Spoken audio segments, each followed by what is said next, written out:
Hi everyone, welcome back to my channel. It's your foodie friend here. With the holidays fast approaching, I wanted to share a fun and festive food idea with you. I was at Hobby Lobby shopping for Christmas decor recently and I saw these very cute holiday plates. I love the black and white, the merry, they're cute and festive and I just had to have it. And as soon as I saw it, I knew it would be perfect for a charcuterie wreath. So I'm gonna show you how to make a cute little date night or a charcuterie wreath for two. And then we're gonna take it a step further and I'm gonna show you a dessert wreath, both on the same plate. So one plate, two options for some beautiful and festive food. So let's get started.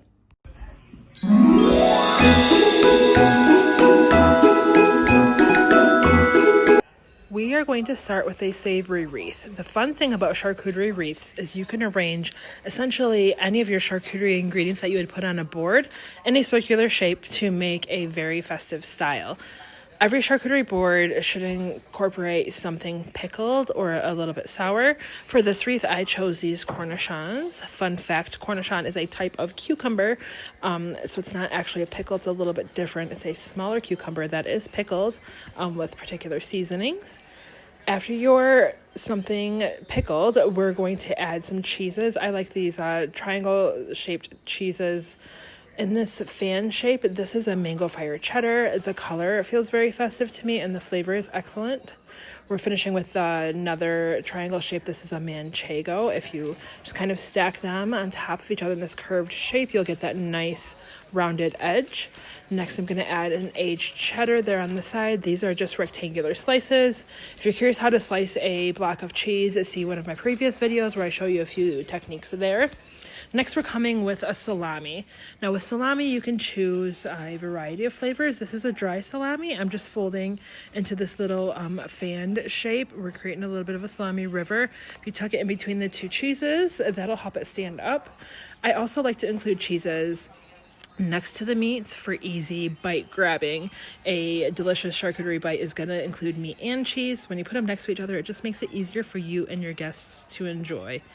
Now this wreath is small. I would make it for like a girls' night or a date night. You'll probably comfortably serve like 2 to 4 people with it. If you'd like a bigger wreath, choose a bigger plate and double up on your ingredients, triple up on your ingredients. Always include some fresh fruit. I love oranges this time of year. They have a great flavor. They actually pair really well with cheese and I just look at that pop of color they add. I think that's just such a beautiful addition. So I'm gonna tuck some orange slices in on these edges. We're going with these sugared cranberries. You'll notice I made my sugar a little sticky, so these ones are stickier than I would normally serve, but I like these cute little bundles, and I truly do love the taste of cranberries. When you make them sugared like this, dip them in some simple syrup and then roll them in just granulated sugar. They have this frosted look that reminds me of Christmas, and it's a really sweet and tart flavor that adds something really nice to your charcuterie boards. You can make them ahead of time and store them in an airtight container in your fridge. Throw a piece of paper towel in there to keep them dry so that they don't get too wet if you're going to store them for a couple of days. Next, I'm adding some nuts here. I'm doing pecans, just a few to kind of add some filler. I believe the fuller your wreath looks on the outside, the better it's going to take its shape. Including something sweet is always a good choice, so I like these Ferrero Rocher chocolates. Everybody seems to love them, and the gold just speaks Christmas to me. I'm really liking how this is coming together, and as you can see, it is a wreath shape, but to make it very wreathy, we need to add some fresh herbs. Sage is always a good choice. It smells great, tastes great with cheese, and it looks like the leaves you could see on a wreath. So I'm just tucking some sage in there. Rip the leaves off the stems and tuck the stems underneath your ingredients so just the leaves are sticking out. If you tuck it all around, again creating that circular shape, adding some pops of color, and you have a wreath coming together right before your eyes. Rosemary is another great option to use here. I didn't grab any of that at the store today, so I just chose to go with sage, and then I'm also going to use some thyme that's going to come in here shortly. I just want a couple more pieces of this sage here, and I just love the way it changes the whole feel of it and gives it a very earthy feel. Another benefit to using herbs on your boards is the fragrance is very inviting and it adds a fresh touch that I think your guests will appreciate.